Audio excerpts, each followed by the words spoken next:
We're live, and I'm going to start the recording. So anytime you're ready, you can start. All right, thanks, Mary Jo. We'll go ahead and call this Finance Committee meeting to order. Mary Jo, can you please call the roll? Ron Van Kirk, Here. Kathy Pucci, Here. Andy Selhertz. Here.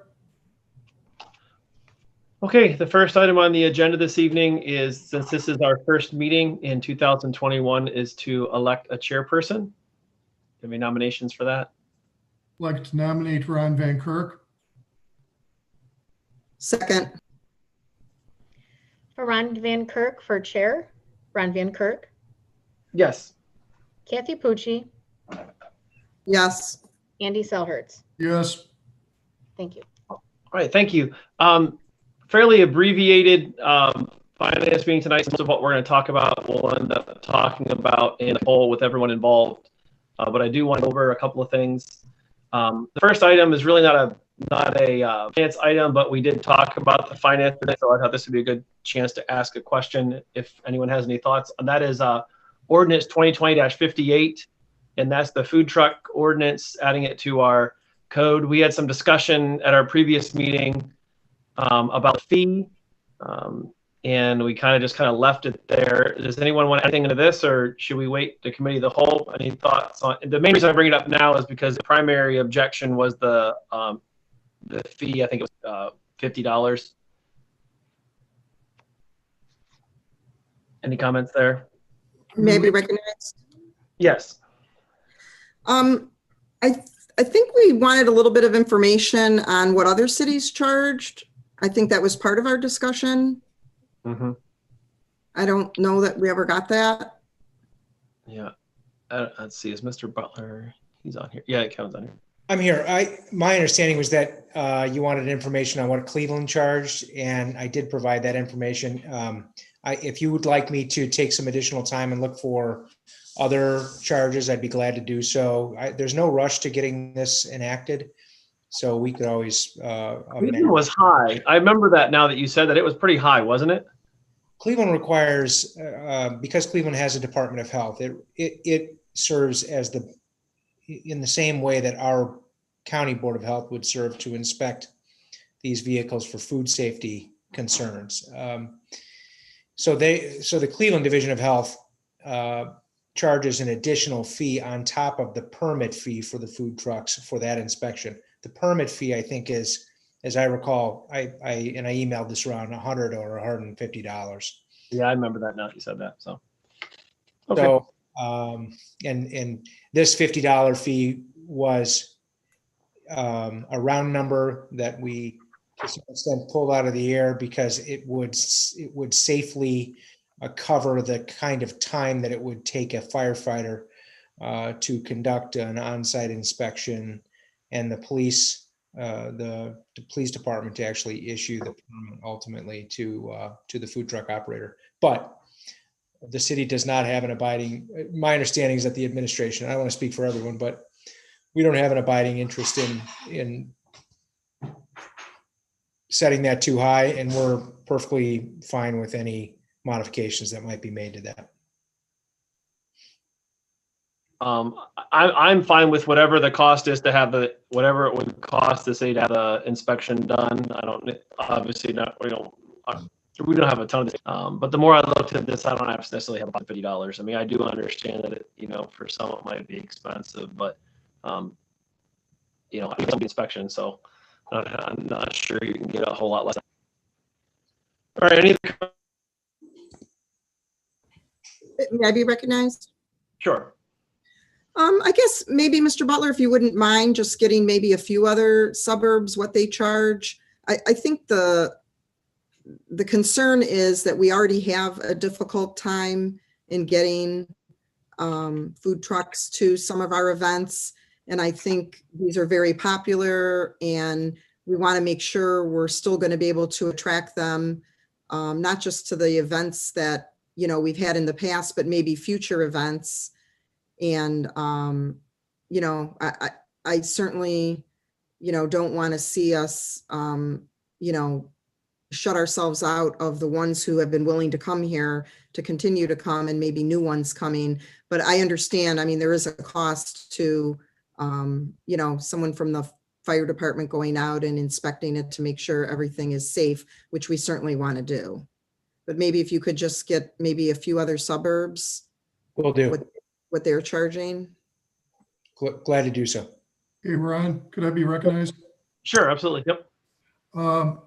I kind of, with the fee with $50, it's really not that exorbitant. I think Councilwoman Balbier mentioned that as well at the last meeting. Mhm. It's really not that bad when you look at other licensing fees.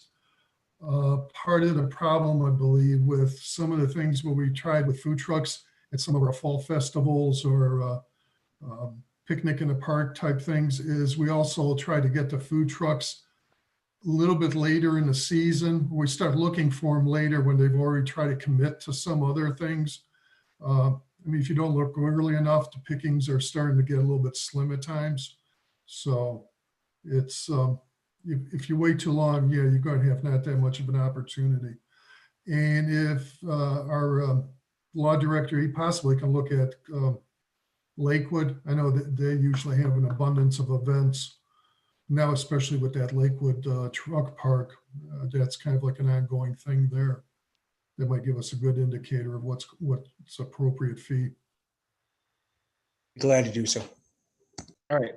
Thank you. May I add just one more thing? Fairview Park would be worth checking also. They have several events throughout the year with food trucks. Okay. All right. Very good. I'm going to go ahead and then hold off. We'll talk about the contracts in the committee of the whole, since that will obviously deal with all of council. And that's all that we have as far as finance goes besides those two items. Mr. Butler or not Mr. Butler, Mr. Raguse or Mayor, do you have anything you'd like to add to finance before we adjourn and move into committee of the whole? I do not. Okay. Mayor? No, I do not. Okay. Anything else from the members of the committee? No, Make a motion, we adjourn. second, To adjourn, Ron Van Kirk, Yes. Kathy Pucci, yes. Andy Selhertz. Yes. Do you want us just to keep going, Mary Jo, or do you want to stop it? And No, we can keep going. It's fine with me. all right, very good. Okay, then I'll go ahead and call the committee of the whole to order. Mary Jo, can you please call the roll? Kevin Tansky. Hugh Grodick, Here. Ron Van Kirk, Here. Meg Ryan Shaki, Here. Andy Selhertz, Here. Kathy Pucci, Here, Mary Belbeer. Here. All right, we'll deal with ordinances 3 and 4 first, then we'll go back and spend the bulk of them on the contract. The first one is ordinance 2021-3, and this is the various rules of council that we modified or discussed, I should say, at our organizational meeting. There was just the one change in the rules, and that was to change the wording when it comes to electronic devices. Wording to when council is in session, cell phones and other electronic devices shall be on silent or vibrate mode to avoid disruption. And that's a change from where it was, where it said they had to be turned off, since all of us, like every single meeting, since we're using these laptops or these tablet or what are these things called, Chromebooks and cell phones. So are there any other additional comments or questions on that ordinance from anyone? may I be recognized? Sure.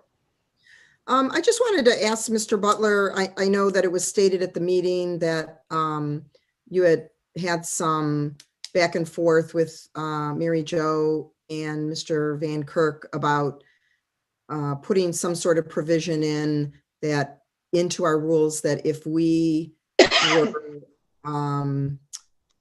authorized by the state, that we would put something in our rules on how we would facilitate remote or virtual meetings. I think, Councilwoman, I didn't participate in those initial conversations, but the clerk of council suggested perhaps that a rule amendment might be in order to accommodate remote meetings. And my suggestion is that since the rules of council ultimately are codified by our codifier and appear in the online and published codified ordinances, that we wait until the state or the city under the relevant authority makes virtual meetings permanently permissible. Right now, we're only operating virtually under temporary authority of the state under an uncodified bill that has been passed in light of the COVID epidemic. And that may change. We don't know. I don't know if the Open Meetings Act is going to be permanently relaxed, and council may, under its own home rule authority, decide to permit meetings to go virtual. My only thought was that it doesn't make sense to modify the codified ordinances with a rule change, a council rule change, that's only going to be temporary in nature. That was my advice on that. But it's council's prerogative to change its rules. And so that was really only a suggestion on my part. It was not a directive in any way. And so I'm happy to continue. May be recognized. Yes. So I do understand that we are authorized to do this under the temporary provision that's provided by the state. And I guess my thought was more that, you know, if we were authorized by the state, that, you know, we would, for example, say, you know, it would be if a majority of council supported meeting virtually, you know, that we would have the mechanism in place that would facilitate going virtual or remotely. But we can amend these at any time during the year. We don't have to do it now. So if you think it's best to wait and see what happens at the state level, I'm fine with that.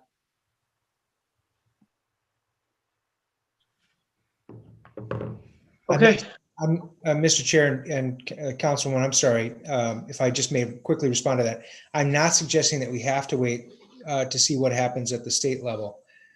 If council wishes to act independently of what the state does, council has the home rule authority to accept itself from the fixed provisions of the Open Meetings Act, which requires in-person attendance. But that would have to be a prerogative of city council. And I wasn't certain, based on that, those initial conversations, that council had gotten itself to the point where it was going to become the prerogative of council to be able to operate that way in the future permanently. Once again, though, if that's the case and council is interested in taking up that discussion, I'd be more than happy to try to write up some local rules on the subject. All right. Thank you, Mr. Butler. Anything else, Mrs. Pucci? No, thank you. Sure.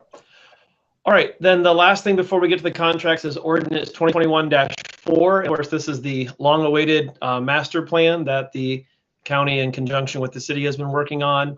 And of course, we've had the chance to go through it. It's a very lengthy document. Are there any additional questions or concerns anyone wants to discuss now? Okay. All right, then that will be on first reading for tonight. All right, the last two items that we have on the agenda are kind of sister ordinances. Ordinance 2021-1, which is the contract with the Northern Ohio Patrol and Benevolent Association Patrol and Sergeant, the police contract, and 2021-2 is the firefighter contract. Mr. Butler, thank you so much for sending out those synopsises of both of those on the 2 different days that you sent them out, laid out pretty clearly. Mr. Butler earlier in the week sent out, I believe it was the firefighter cost, what that would be as an estimate. For the year one, the estimated increase would be between $120,000 and $130,000. The estimate would be between $95,000 and $100,000. Again, firefighters. And then for the police, I believe he sent out today, the increased estimated cost would be in year one, $170,000 to $175,000, and then year two would be an estimated $180,000 to $185,000. And Mr. Butler is going to give a full report in the regular council meeting of all the cliff notes that he sent us today. But I wanted to open this up for any discussion or questions that anyone had or wanted to ask to the mayor or to any of the administration.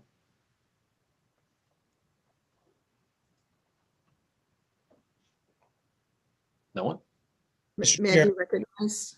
Yes, go ahead. Just briefly, thank you for the explanation, Mr. Raguse, on the differential. And as I indicated in my email, I had thought of that. However, because it wasn't in the contract, I wasn't sure. I guess I just don't understand why that differential is not in the, like, memorialized in the police contract, especially since we have it in the fire contract, that there's a 15% differential between the highest, if you want to call it rank and file, versus the next level of supervision. Yes, thank you for the question. As I mentioned, historically, it's always been implicitly within the wage schedule that it's 15% from the first class patrol officer. I think that not having this in the agreement gives us greater flexibility and potential to change it if we deemed appropriate. Instead of striking out language, we would just amend the wage schedule. So while it's not being consistent, I think that this method does offer us some flexibility if we want to in the future. Not saying that we do, but if we have that option going forward, we can exercise it. So meaning that we would have the potential to make it lower than the 15%? I mean, if that's what we wanted to do going forward, no discussions have been at this point, but not saying that it couldn't happen in future agreements going forward. And we wouldn't be bound by past practice? That would have to be something that would be, pardon me for interrupting, that would have to be something that would have to be Bargained for. Yeah, everything is negotiated. I think it's just, I mean, the basic answer is just that it just wasn't there, and it's not something that we, want to go change because it wasn't asked for, and we didn't see it as a deficiency either. Okay, thank you. All right, are there any other comments or questions? I thank, again, Mr. Riller, thank you. That was a very thorough explanation that you gave to us without having to, read through the entire contract looking for the differences to the red line. And so thank you for setting that up, and it was very easily understood. Please. Are there any other? Mr. Chair, I'm sorry, just one quick correction for the record. Mr. Raguse is the one who sent out the costs of the contract. He calculated those. Oh, did I say the wrong person? I know you meant him, but you said my name, so. No. I was fine giving you the credit, Kevin. No, my apologies on that. Yeah, that was Mr. Raguse. So You wouldn't Okay. trust an English major to send those out. all right, are there any other comments or questions from council regarding these contracts? Okay, I will then make the recommendation that council adopt by suspension of the rules this evening. Second, Second, To recommend that council adopt by suspension, Kevin Tansky, You're muted, Kev. Yes. Sue Grodick, Yes. Ron Van Kirk, Yes. Meg Ryan Shaki, Yes. Andy Selhertz, yes, Kathy Pucci, yes. Mary Bellbeer. Yes. Okay, thank you, council. That's all we have on our agenda. Does anyone else on council or the administration have anything they would like to add? Ron, Yes, sir. you covered 2021-1. Yes. You've got 2021-2. Right. I make a motion that we Oh, I see. recommend Oh, I see. emergency measure. Oh, thanks, Kathy. Yep, I see what you're saying now, Andy. I'll second that. Second. To recommend that council adopt by suspension of the rules, Kevin Tansky, Yes. Sue Grodick, Yes. Ron Van Kirk, Yes. Meg Ryan Shaki, Yes. Andy Selhertz, Yes, Kathy Pucci, Yes. Mary Bellbeer. Yes. All right. Thanks for pointing that out, Andy. I appreciate that. All Russ, right, Mayor or any administration have anything else for committee of the whole? Yes, I'm going to turn it over to Kevin right now. I'd like him to give you guys some explanation about FFCRA at this point and the possible need for legislation at the next meeting. Okay.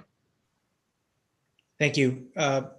Council members, I shared this information with the employees of the city last week, and it's important that I make the same announcement to you. And you may be well aware of this. Congress, before it adjourned the last session, was unable to reach agreement on an extension of the legislation that went into effect on April 1 of last year, called the Families First Coronavirus Response Act. That act provided extended family medical leave for coronavirus-related illnesses and really for childcare as a result of COVID issues.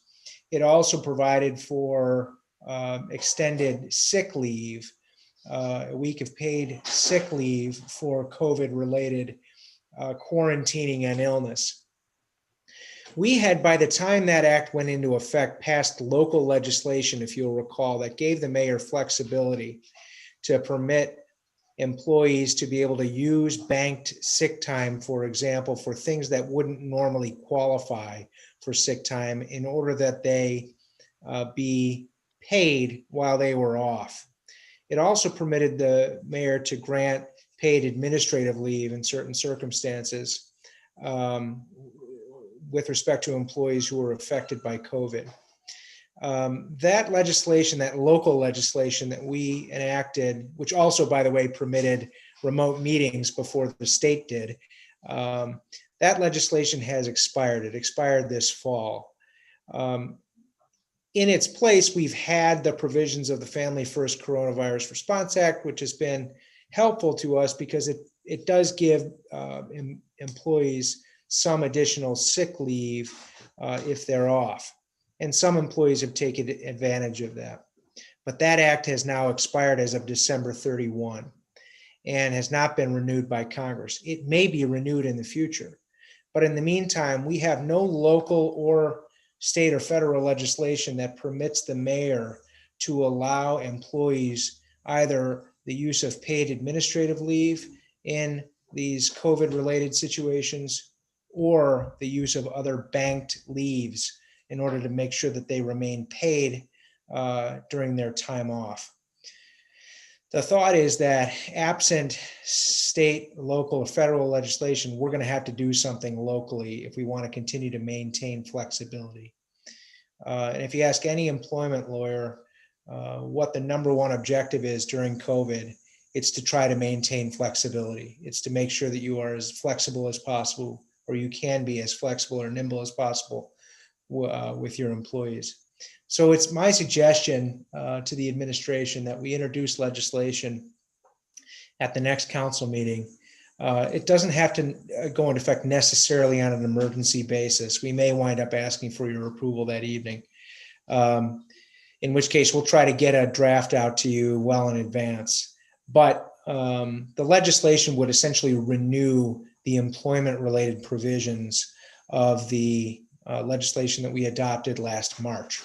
That would give the mayor the flexibility to grant paid leave in certain circumstances where normally she couldn't.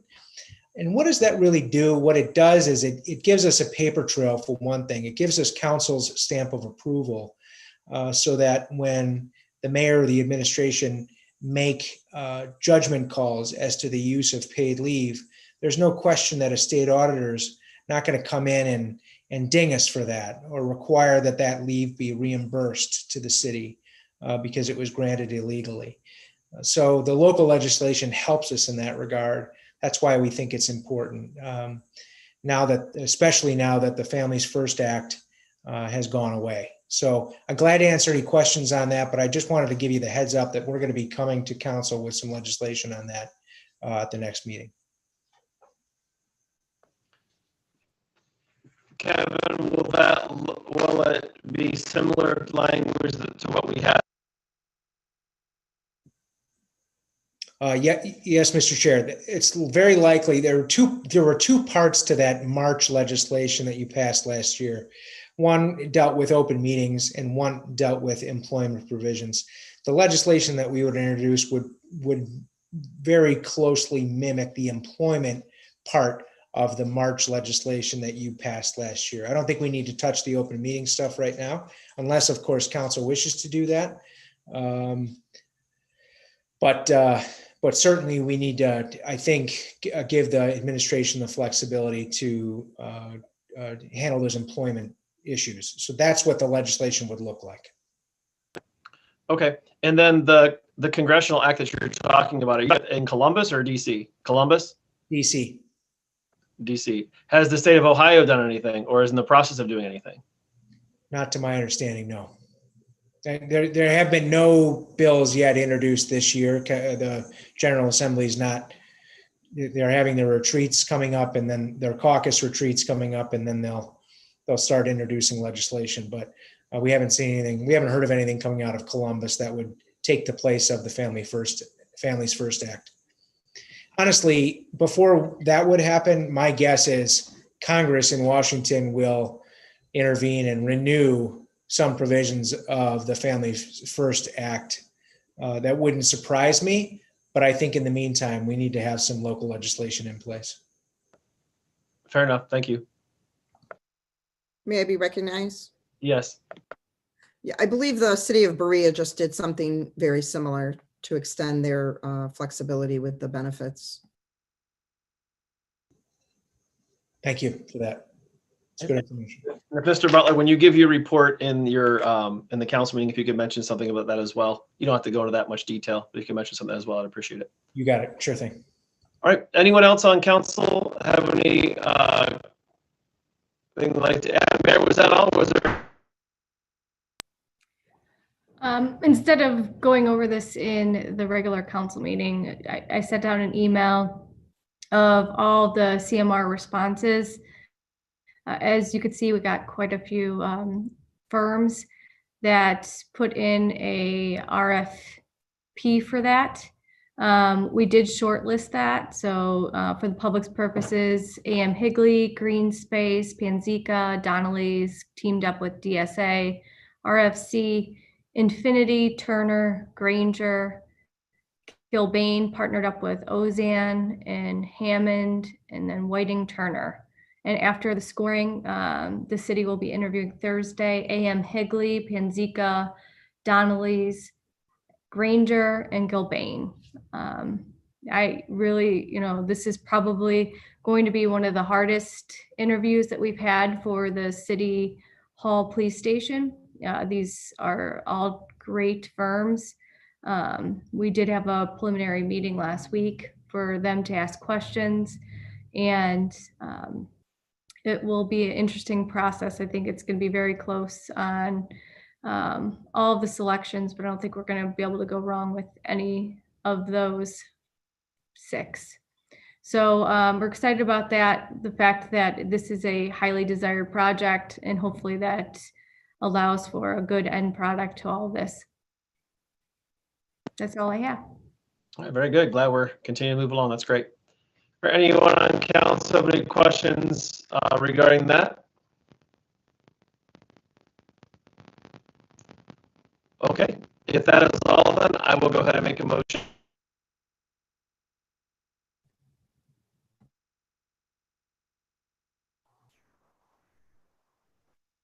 Second. Okay, so I have a motion from Ron, that was yours, and Meg second. To adjourn, Kevin Tansky, Yes.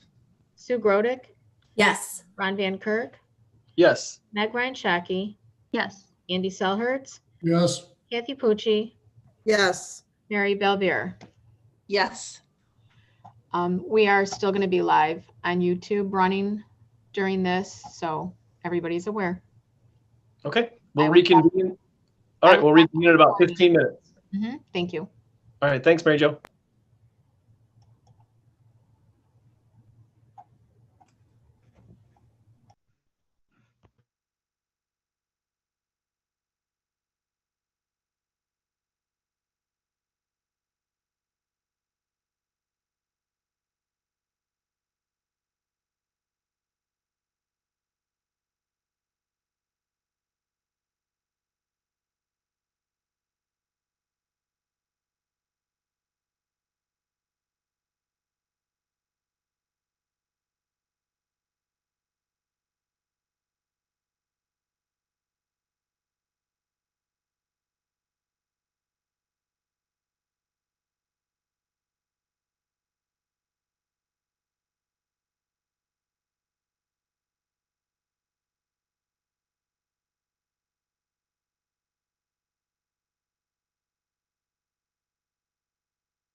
I'm resuming recording the meeting, everybody.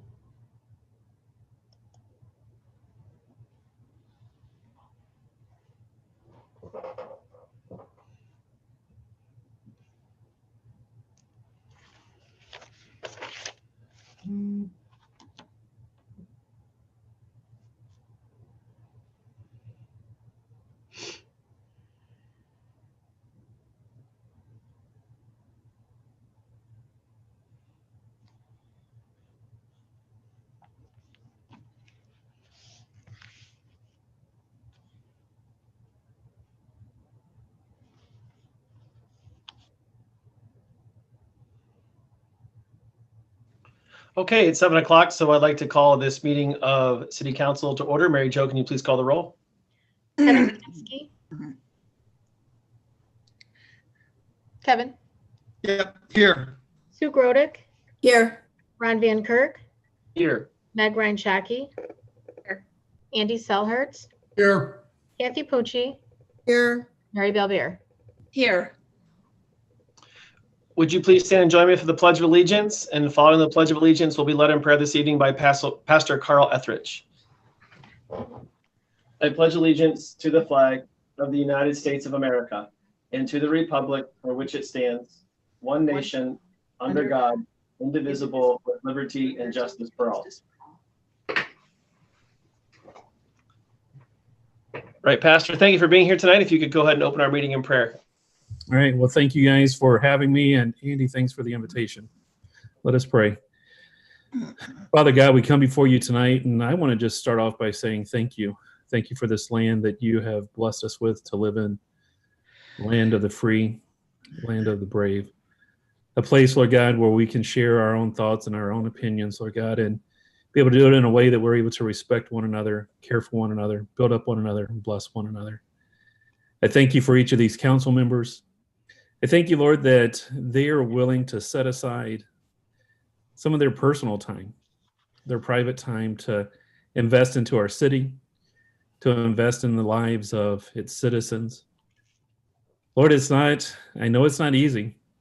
They face difficulties, they get grief, they get a lot of pushback, but they keep striving forward to bless our community, to help our community to be a place that will be positive, a community that is knit together, where we show those in Ohio and those that are looking for a home that Brooklyn is the place to come.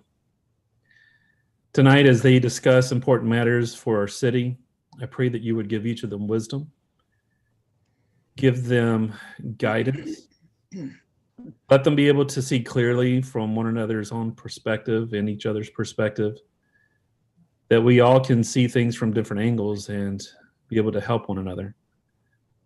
Father, I pray that everything that they do would be for the community's good. And Lord, if there's any selfish ambitions in them, that it would be stopped, that they would look toward the community. If they are trying to build up their own name and put themselves on a pedestal, that would cease, and that they would put our community first. Lord God, each of these people on here, Lord God, I like them. They're good people. I enjoy our conversations, and I know their hearts, Lord God, and they really do want what's best for our community. So bless them. And Lord, I just want to end with this verse. May the Lord bless them and keep them. May the Lord's face shine upon them and be gracious to them. May the Lord turn his face toward them and give them peace. Amen. Amen. Amen. Thank you, Pastor. Appreciate you joining us tonight, and glad to see that you are doing well. We appreciate that. You all had a great Christmas and New Year. Thank you, sir. God bless you. Thank you. Bye, Carl. Okay, the first item on the agenda this evening is the approval of minutes from a couple of our meetings. The first one is the minutes from our December 14th, 2020 meeting. Are there any comments or questions regarding those minutes? May I be recognized? Sorry. Go ahead. Sorry. I emailed Mary Jo. The author's name under the book discussion was it should be Colleen Hoover. So I emailed that to her to fix. Okay. Mrs. Pucci, go ahead. On page 1, the very last line, instead of the word police, I believe it should be policy. So if there's no other corrections, I'd make a motion that we approve as amended. Second. To approve as amended, Kevin Tansky, Yes. Sue Grodick, Yes. Ron Van Kirk, Yes. Meg Ryan Shaki, Yes. Andy Selhertz, Yes. Kathy Pucci, Yes. Mary Bellbeer. Yes. Okay, and then we have the meeting, the minutes from the meeting December 21st, 2020, which was the fastest meeting ever in, I think, Brooklyn history. And that was just to amend our annual appropriations for $35,000 in regards to COVID funding. That was not on a previous ordinance. Are there any comments or questions on that? Move to approve. Second. To approve the minutes, Kevin Tansky. Yes. Sue Grodick, Yes. Ron Van Kirk, Yes. Meg Ryan Shaki, Yes. Andy Selhertz, Yes. Kathy Pucci, Yes. Mary Bellbeer. Yes. All right, and then lastly is the minutes from our January 4th organizational meeting. I'll go over what we discussed on that one in a moment after we go through the minutes. But are there any comments or questions regarding the minutes that Mary Jo sent out? Move to approve. Second. To approve the minutes, Kevin Tansky, Yes. Sue Grodick, Yes. Ron Van Kirk, Yes. Meg Ryan Shaki, Yes. Andy Selhertz, Yes. Kathy Pucci, Yes. Mary Bellbeer.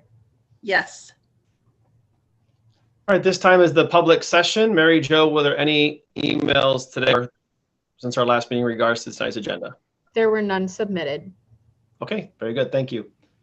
As I mentioned a moment ago, council did meet on January the 4th at 6 p.m. and had a little bit of technical difficulties, but we got our organizational meeting started around 6:30 to organize for 2021.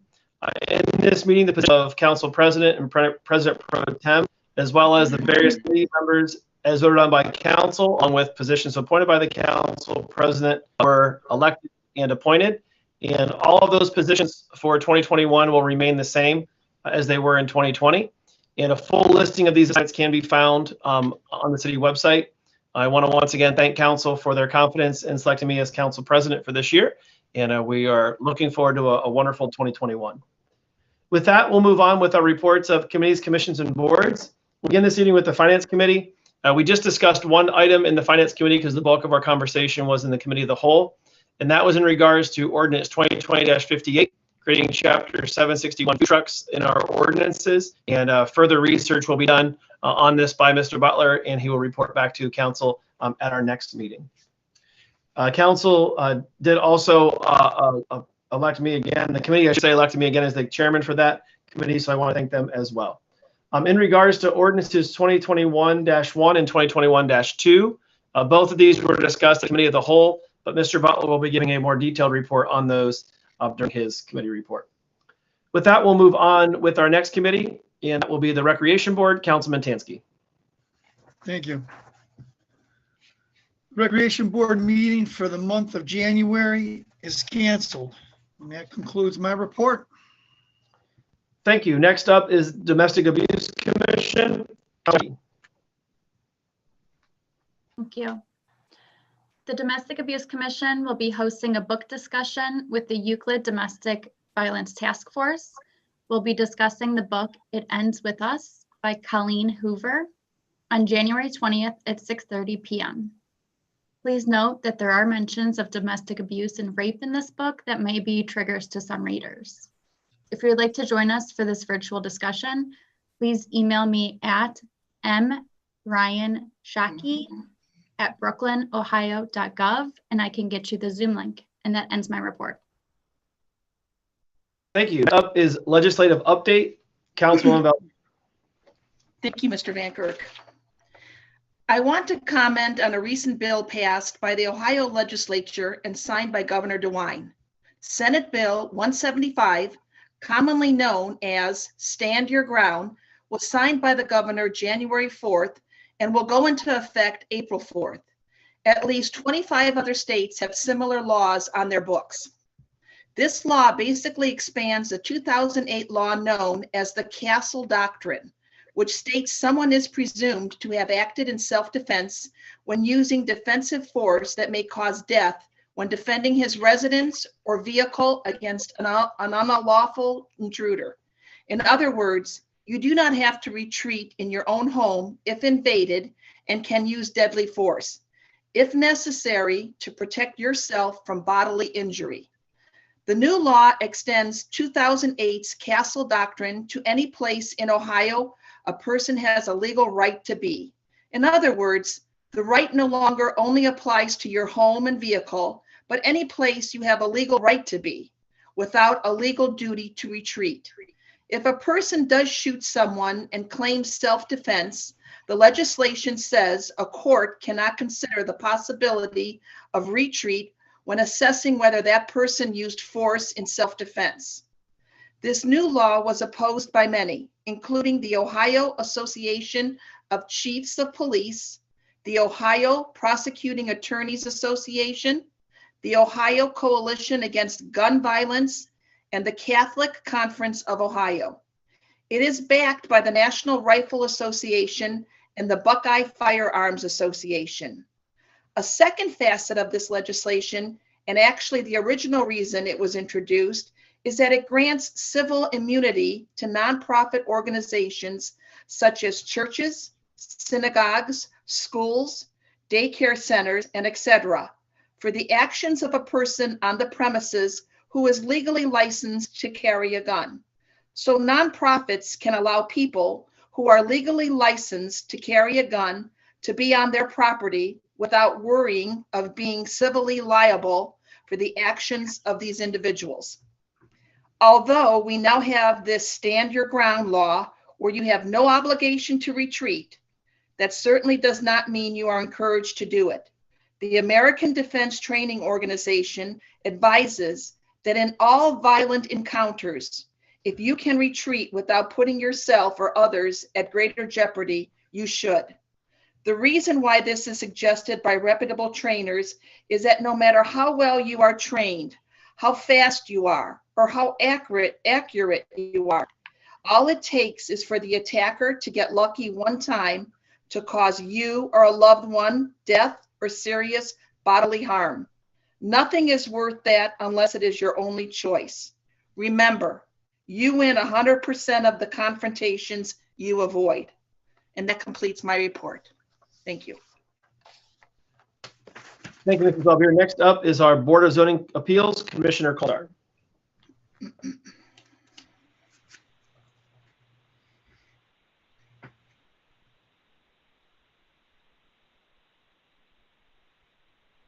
Mr. Colsar, are you there?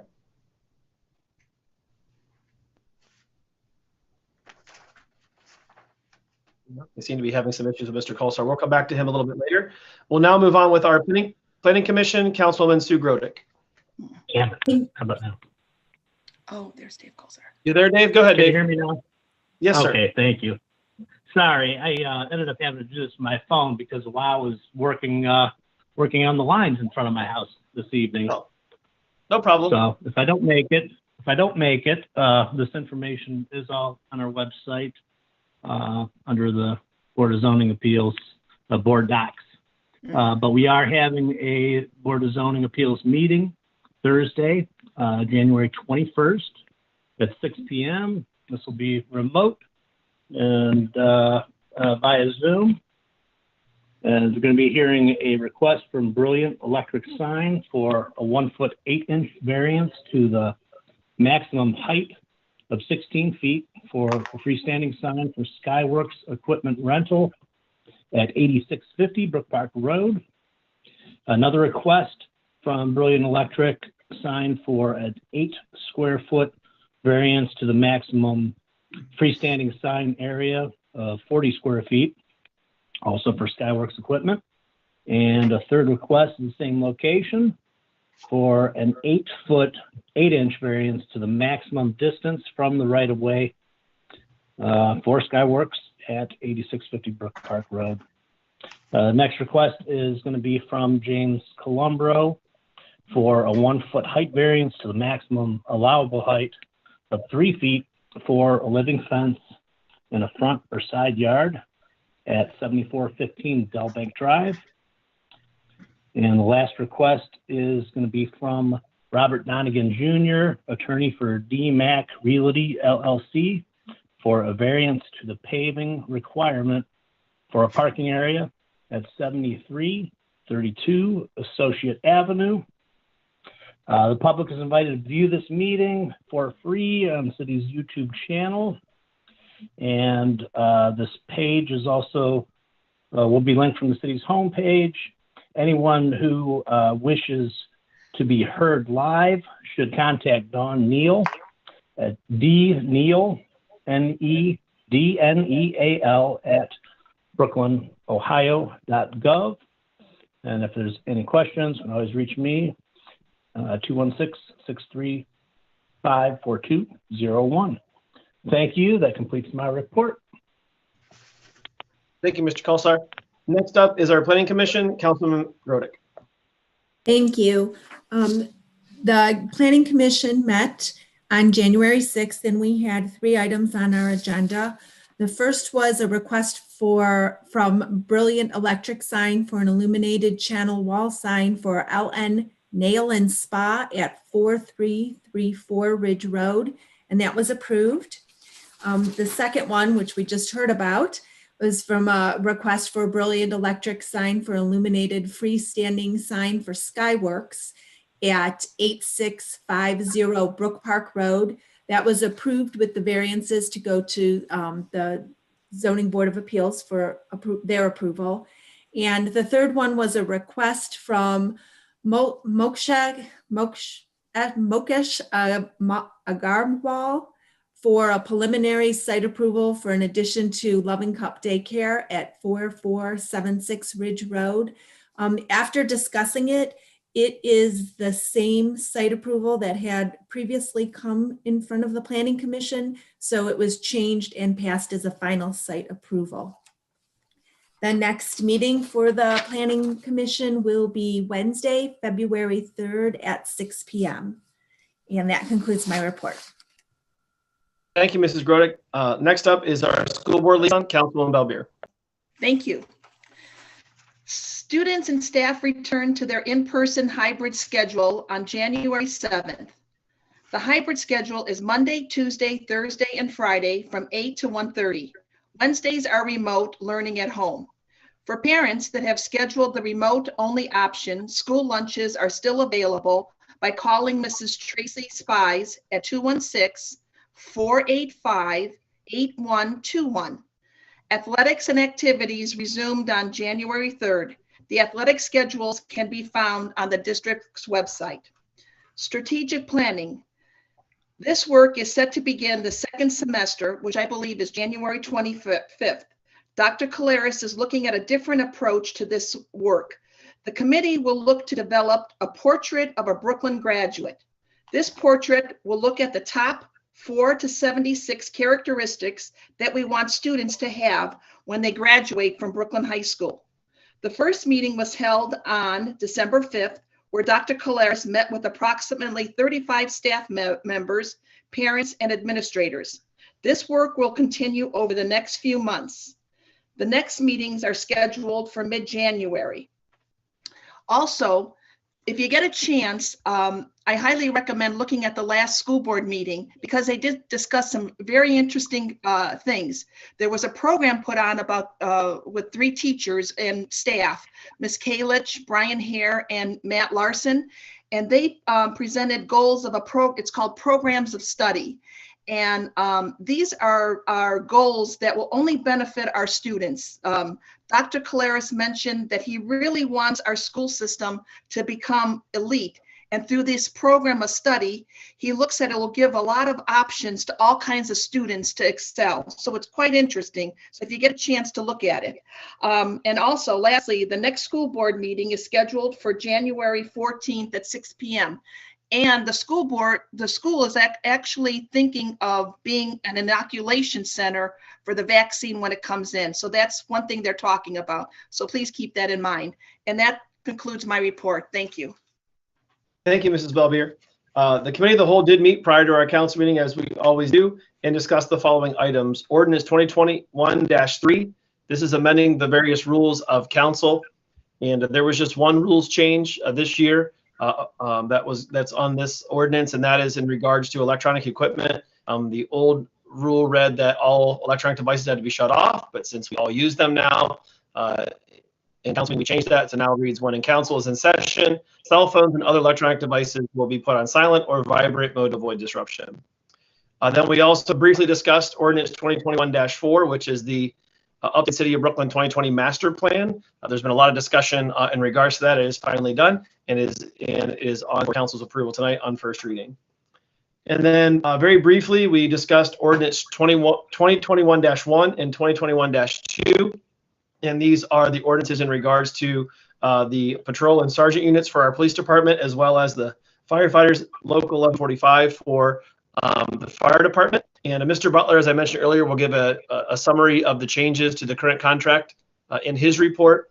But as far as finances go, if approved, the year one estimated increase for the police will be between $170,000 and $175,000. In year two, it will be an estimated $180,000 to $185,000. For the fire, it will be an estimated increase of $120,000 to $130,000 in year one, an estimated increase of $95,000 to $100,000 in year two. And did agree, did recommend that we adopt by suspension of the rules this evening. All committee of the whole meetings are open to the public and will take place following the finance meeting prior to all regularly scheduled council meetings. That concludes our reports of committees, commissions, and boards. We'll now move on with our reports of council. We'll begin this evening with Mr. Tansky. Thank you. I hope everyone had a warm and wonderful holiday season. I would like to wish all the Brooklyn residents and their families a very happy and prosperous new year as we continue to move forward in these challenging times. I want to say thanks to Mr. Butler, our law director, once again on negotiating these union contracts, so we did not run the negotiating bills into a massive expensive bill to the city like we have in the past. Again, thank you for your hard work. And that concludes my report. Thank you, Mr. Tansky. Next up, Mrs. Grodick. Thank you. As mentioned already, tonight we'll have our master plan on first reading.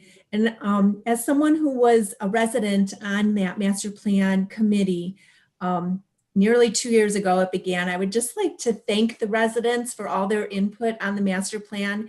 It was an exciting committee to be part of. I think I felt as a resident that my input was really valued and it was listened to. And although like everything in 2020, things got pushed back in the time, we are ready to approve it as City Council, and I cannot wait to get started with implementing some of the things that we have planned and seeing this master plan come to life. Also, if you noticed on Brooklyn's Facebook page, the city's Facebook page, that is, there was a pre-registration for the COVID-19 vaccine. And I just wanted to emphasize, the mayor sent us out an email and I thought it was a good, I hope I'm not stealing any of your, okay. As a phase 1B person who will be vaccinated, I went and filled out the pre-registration yesterday.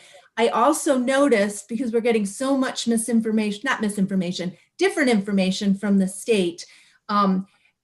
At first we had heard that only those over 80 will be part of the 1B or the first part, but on this pre-registration, if you are over 65, you can pre-register. So if you are over 65, I did it just before the council meeting just to run through.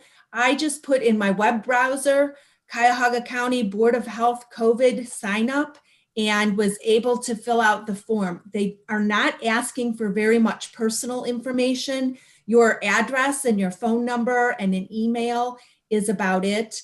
I think we're going to have to be a little careful though, because it seems like with everything these days, they're really trying to make it as electronic as possible. But this is just a pre-register so they can start to take a head count. So I encourage anyone who's over 65 to go and pre-register on the County Board of Health's website. And that concludes my report. Thank you. Thank you, Mrs. Grodick. Next up, Mrs. Ryan Shockey. Thank you. I hope everybody had a restful holiday season and New Year. While New Year's is really just another day, I've always felt that there's something special about counting down to midnight. I take time each New Year's Eve to recount the previous year's accomplishments, challenges, and as an avid traveler, the trips I am able to take, which last year was 0. Each January, I make some time to think about and write down some goals I have personally and professionally for the upcoming year.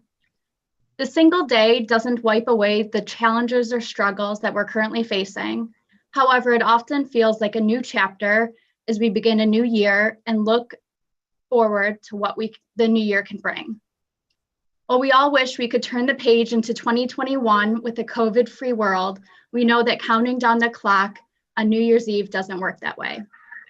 The US has already broken previous records for highest daily deaths, with over 4,000 Americans dying of this virus in a 24-hour period on January 7th.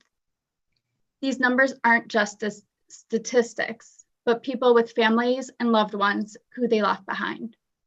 While I know we're probably all sick of this virus and the effects it has on our lives, both physically and mentally, I hope you can choose to continue to follow healthcare professional recommendations, including frequent hand washing, wearing a mask, and physical distancing.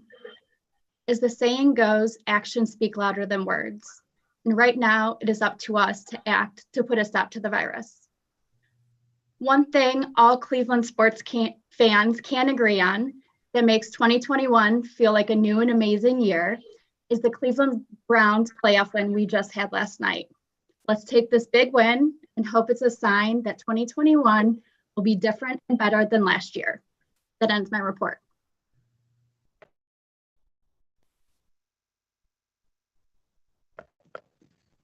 Thank you. Thank you to Pastor Etheridge for the opening prayer. Just have a few updates with the utility pole cleanup. The first list we've been working on is getting a little bit closer to being done. We still have a few left. We've got 2 on Northcliffe, 1 on Delora. With the help of the service department this past Friday, we found out the one at Archmiller and Pelham actually has Wi-Fi transmitter equipment that belongs to the Cleveland Water Department. And we still have 1 on Rodone and a couple on Bidoff. Once we get done with the first list, we'll get a second list put together and we'll tackle those.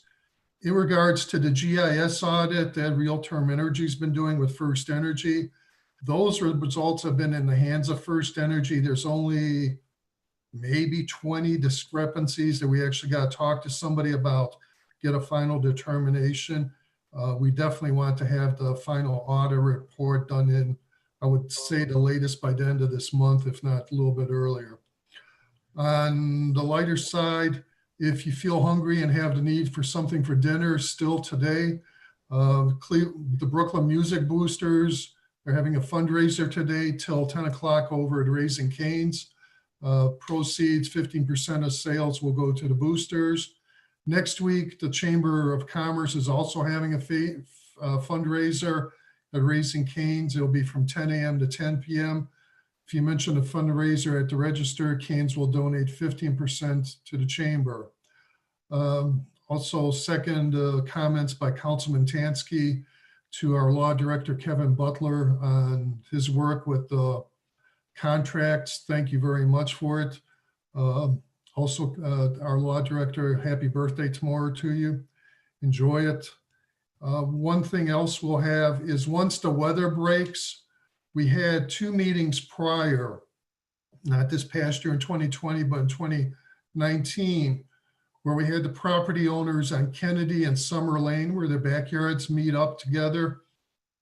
We try to have some meetings to discuss residual water problems when it rains, heavy rains.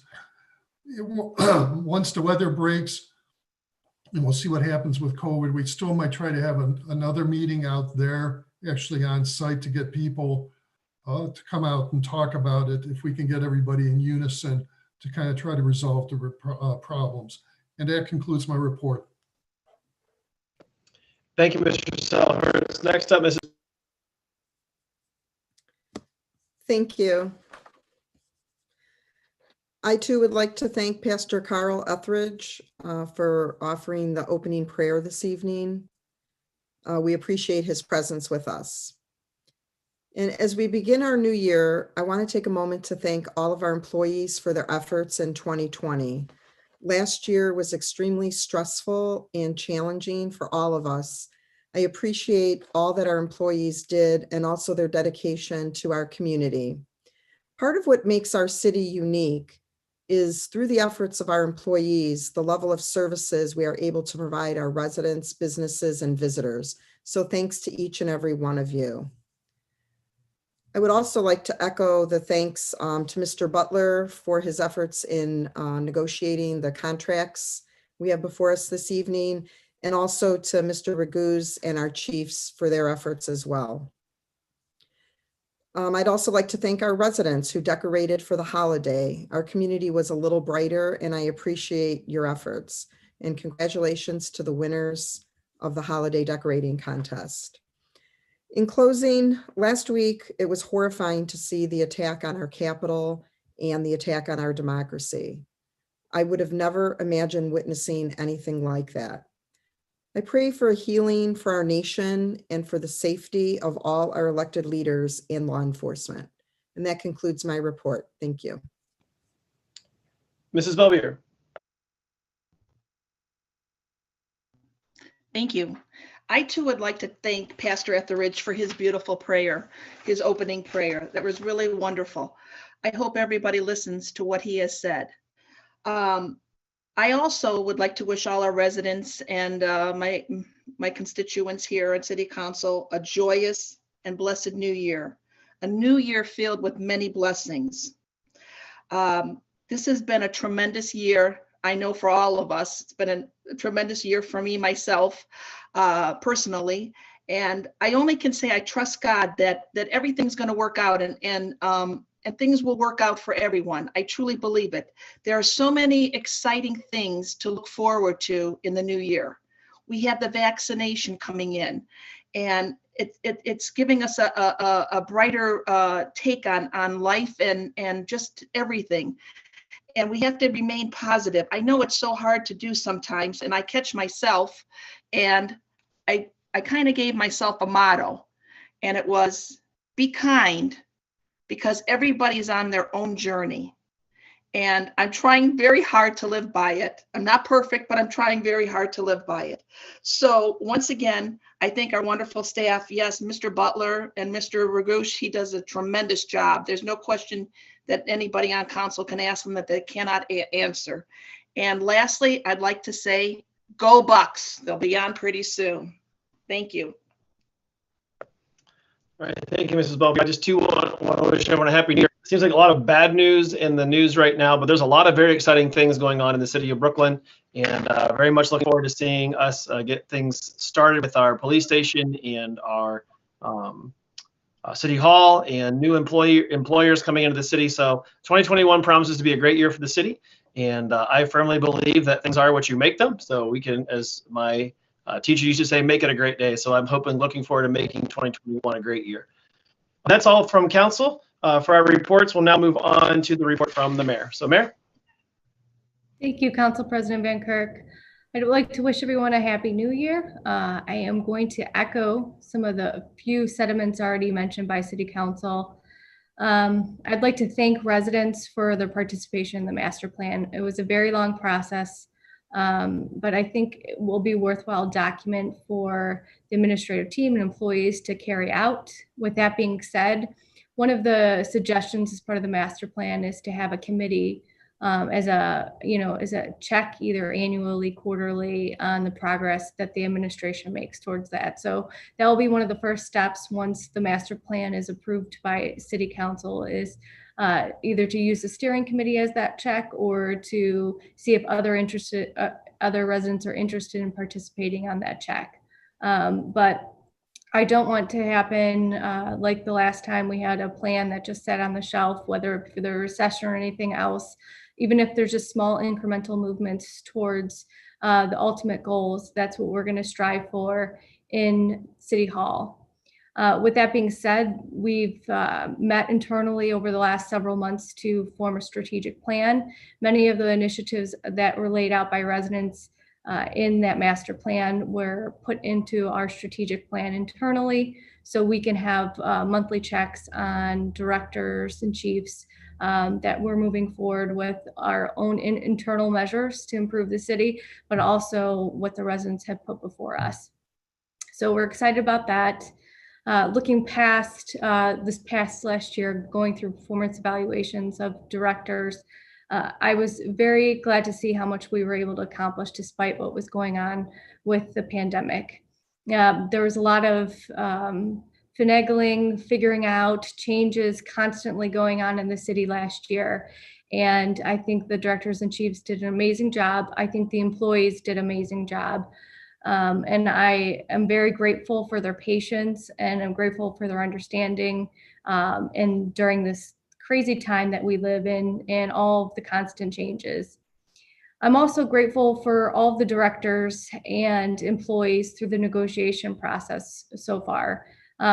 These negotiation meetings are very civil, and I think it's a good representation of Mr. Butler, Mr. Raguse, and the chiefs and directors that have participated in those, that, you know, with a decent relationship, we are certainly not going to agree on everything.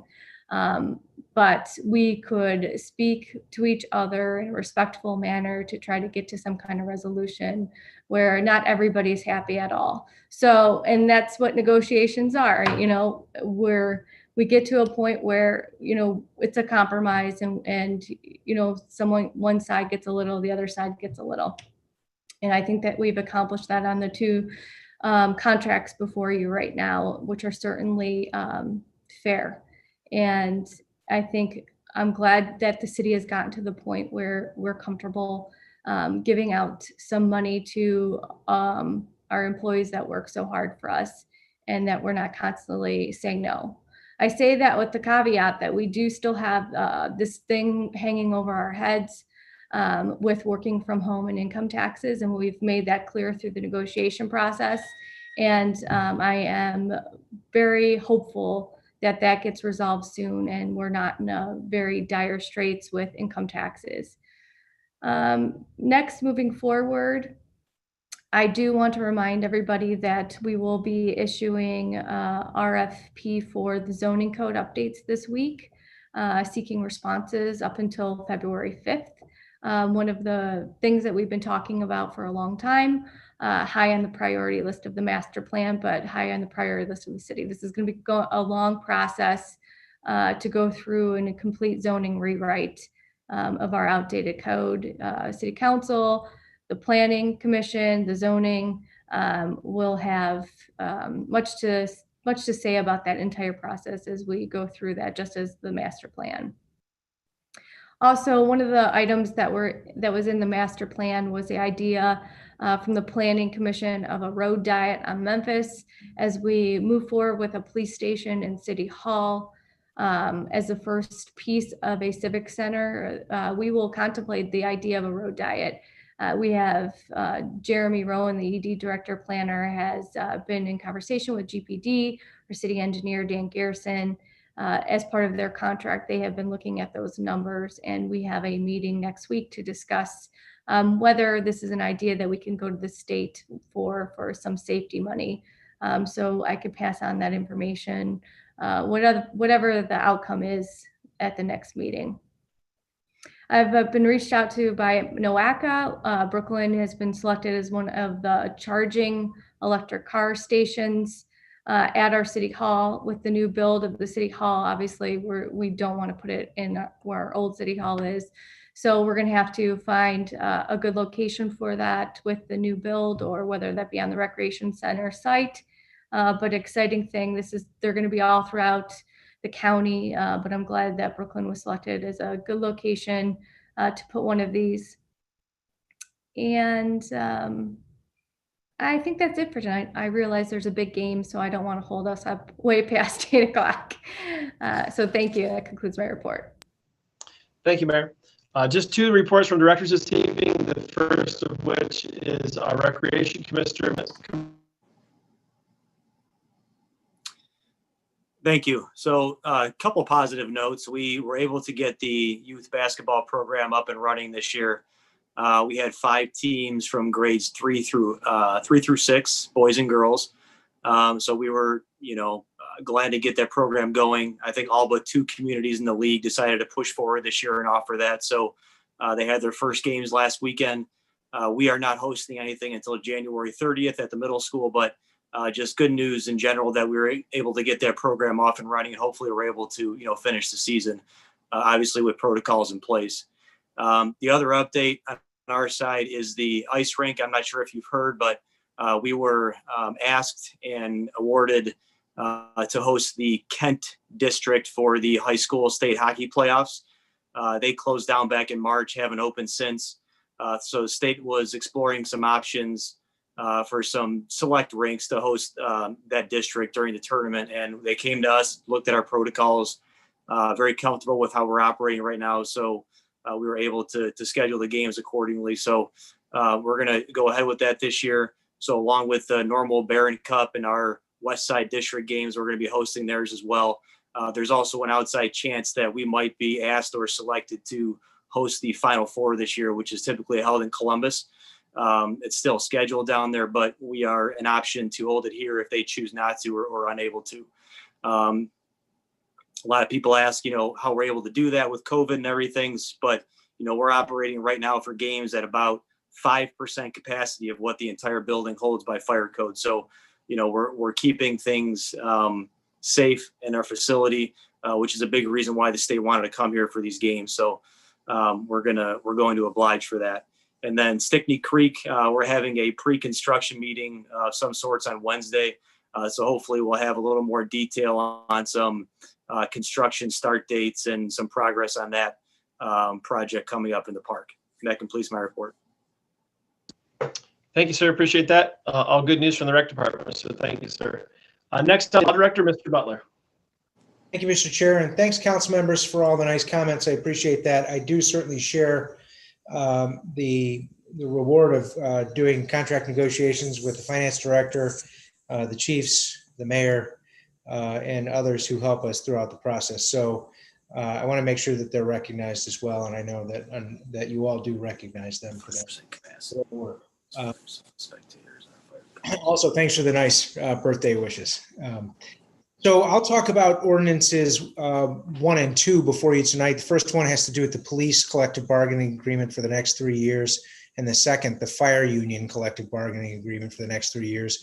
I provided you detailed notes on those. I just wanted to be available for any questions on them from the floor to the extent we haven't addressed them already in committee. And I'll let you know that with respect to both of these particular contracts, the administration was convinced that our lowest level cadets and firefighters did deserve market-based increases in pay. And so we based our negotiation strategy off of that particular acknowledgement that we needed to make sure that those junior level employees, we attracted the best candidates for the citizens of Brooklyn. And to do that, we needed to make sure we matched market-based wages for those positions. And so we didn't really negotiate as cities often traditionally do with a percentage in mind for the first year. Instead, we wanted to make sure that the wages in the first year were appropriately corrected to the market.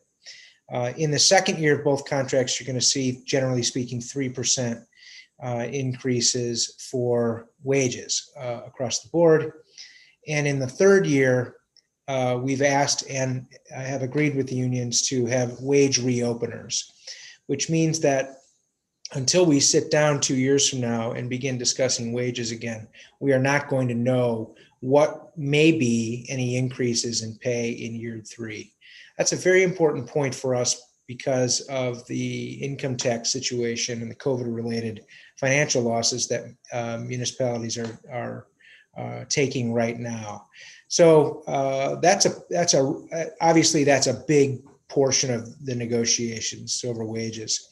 I should also just mention that our healthcare committee, which is represented by both administration officials and officials from all of our employee unions, has really done a terrific job of exploring the idea of offering different plans that are still affordable to the taxpayers in the city government. And what they do is they meet throughout the duration of a contract and explore options for healthcare. They've done that over the last 3 years. And in fact, we've expanded our healthcare offerings as a result of that. That is going to remain the case going forward. And we expect that to the extent that any changes in healthcare contributions are going to be required, they're going to be negotiated through that committee process. We did not require any changes to the healthcare provisions of these contracts as a result of these negotiations. And we're pleased with that because it really takes a lot of the pressure off the negotiations and makes it obligatory upon the committee to have those discussions throughout the term of the contract. And we think they do a very good job of that, led ably by Tom Raguse. So those are the two primary financial aspects to both contracts, the wage situation and the healthcare situation. There are lots of little things that, of course, I've mentioned, and there are some important concessions that the unions have provided in these agreements. So one of them, which I want to just highlight for you before I wrap up. The employees are permitted to bank right now up to 480 hours of compensatory time. Compensatory time is earned as a result of working overtime, and it can be used, generally speaking, freely by those employees throughout the year, almost like vacation time. We have limited in these contracts, not only the hours that can be banked from 480 to 360. That's a major concession, we believe, by the unions, and we're appreciative of them offering that to us. We've also attempted to create some limits on how that time can be used, how flexibly that time can be used throughout the year. So we've given, for example, in the police contract, more discretion to the chief to take a look at the kind of time off that officers can have and to agree on certain time off that they can use throughout the year so that it's not used in an unfettered way. But primarily the concession is the reduction in those hours. That's important to us because it just means that we're going to have, our intention is to have employees in the building or on the road. And the additional comp time limits our opportunity to have those employees in the building. So that's an important point for us and has been throughout these negotiations. Again, there's a whole list of things that I've updated you on outside of this meeting, and I'd be glad to discuss any of those items or anything I've discussed tonight, but that should give you a good overview of those two contracts. Before I wrap up, I'll just mention one last thing. The federal, and we did discuss it in committee, the Federal Family First Coronavirus Response Act expired at the end of December. And with it went out the door the ability for employees to use extended sick leave for COVID-related quarantining and health concerns. We are likely to come back before you at the next council meeting with some legislation that on a local level at least would permit us the opportunity to grant employees time off or the use of paid banks of time, such as their sick leave, in instances that are related to COVID. The reason we need to do that is because our employee leave policies don't necessarily allow employees to use that kind of bank time for COVID, all COVID related issues. We want to create some flexibility to permit them to use banked time in those instances. And we want to make sure that that would pass muster with the state auditor, which means we'd want some local legislation in place. You'll see that coming up at the next council meeting. Now I'm glad to answer any questions. Once again, thanks for your audience. Thank you, Mr. Butler. Appreciate that very thorough overview of that. All right, that concludes the reports from directors. Since Mr. Butler opened it up, does anyone have any comments or questions for Mr. Butler in regards to that? We talked about it in committee. Any further comments or questions before we move to legislation?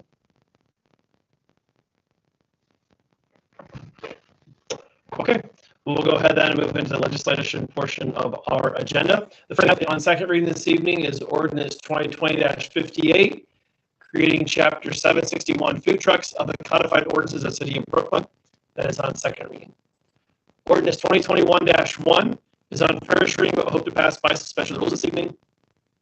Authorizing the mayor of the city of Brooklyn to enter into a contract with the Northern Ohio Patrolmen's Benevolent Association Patrol and Sergeant Units for a 3-year term beginning January 1st, 2021. Are there any additional comments or questions in regard to this ordinance?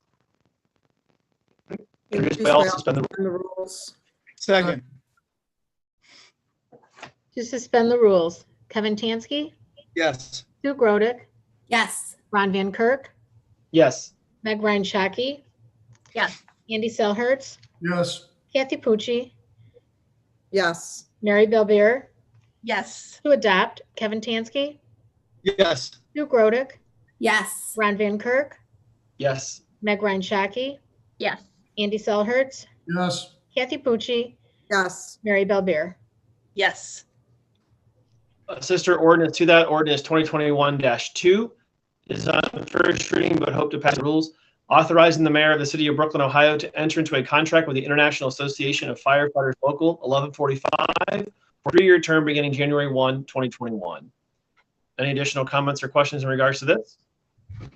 Introduced by all, suspend the rules. Second. To suspend the rules, Kevin Tansky, Yes. Sue Grodick, Yes. Ron Van Kirk, Yes. Meg Ryan Shaki, Yes. Andy Selhertz, Yes. Kathy Pucci, Yes. Mary Belbeer. Yes. To adopt, Kevin Tansky, Yes. Sue Grodick, Yes. Ron Van Kirk, Yes. Meg Ryan Shaki, Yes. Andy Selhertz, Yes. Kathy Pucci, Yes. Mary Belbeer. Yes. The next two ordinances are on first reading. Ordinance 2023, amending various rules of council codified pursuant to section 121.01 of the codified ordinances of the city of Brooklyn. Ordinance 2021-4, adopting updated city of Brooklyn 2020 master plan, periodic review thereof, and providing for the of the physical development of the city therewith. That is all we have on our agenda this evening. Does the mayor, any on council, or any of the directors have anything to add? Ron, Yes, sir. add one thing. We all talked about the Christmas decorations. Forgot to mention actually the winners individually. The Nils at 8708 Memphis Villas were first place. Fowlers right next door at 8704 Memphis Villas. Third place went out to the Dijon family at 6204 Delora. And honorable mention went out to Ciabon family at 8910 Morton. All right, very good. Thanks again for doing that, Mr. Selhertz. That's always a highlight for Christmas, so I appreciate that. All right, is there anything else? Go ahead. Mary, did you say something? Yes, thank you. Yeah, go ahead. So I know Sue did a brief conversation about vaccinations. I do want to remind people that we do realize that it's going to be difficult for some of the seniors that may not have access to the internet to sign up for these vaccinations through the Board of Health's website. We'll discuss this in staff meeting tomorrow. We do want to assist seniors where we can as this phase-in approach. According to Sue helping her dad, it's not too lengthy of a process, so maybe we could just help them over the phone with their permission. So we will try to roll something out soon, even if we just do a robocall. If you know of a senior that is not on the call system or is not registered with the senior center, even if they don't want to come to the senior center when this is all said and done, if they can register with the senior center so we can have their phone number so they can get the robocall updates, and we can help them with these type of things. So, and additionally, that website for the Cuyahoga County Board of Health for the vaccination is www.ccbh.net/VAX/.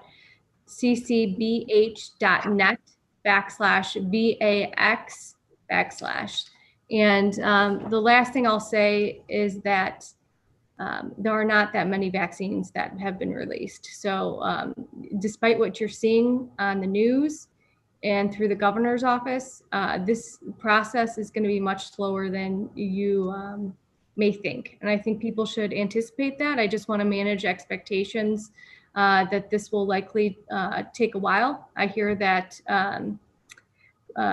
President-elect Biden will be releasing a whole bunch of vaccinations. I don't know what that means as far as going down to the state and going down to the county.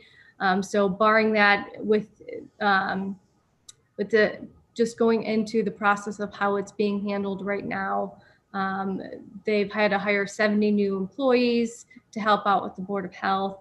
They just released new locations today where they're going to be permitting vaccinations. So things are changing every single day, but just be patient. And if you fall into 1A, then register to get the vaccination if you're interested. If you fall into 1B, put your name on the list so at least you can get that call in. The one issue that I see happening over and over right now, and they have no remedy for it, people are registering at multiple locations, and they're not going to be able to stop that. So they can get it register at the clinic for various reasons, and then Board of Health, they've tied up 2 slots. So I would say to you, I understand that you're looking out for number 1, but think about how that is going to make the process go even longer to go through the vaccination. And I would urge you to make that registration one time. And that concludes my report. All right. Thanks for the information, Mayor. Appreciate that. Anyone else? Hey, Ron, I have one thing. Yeah, go ahead, Kev. Yeah, I just want to give a shout out too, if I didn't want to leave out, Chief Melky and Tom Raguse about negotiations too. You did a great job. I appreciate it. I think the city appreciates it, of the dollars that were saved. So again, Chief Melky and Tom Raguse, hats off to both of you along with Mr. Butler. Thanks. Sure thing. Thank you. All right. Anyone else? All right. I'll make a motion that we adjourn. Second. To adjourn, Kevin Tansky, Yes. Sue Grodick, Yes. Ron Van Kirk, Yes. Meg Ryan Shaki, Yes. Andy Selhertz, Yes. Kathy Pucci, Yes. Mary Belbeer. Yes. Thank you all. All right. Thanks, everybody. Take care. Bye-bye. Thank you. Have a good evening, everyone. Thank you.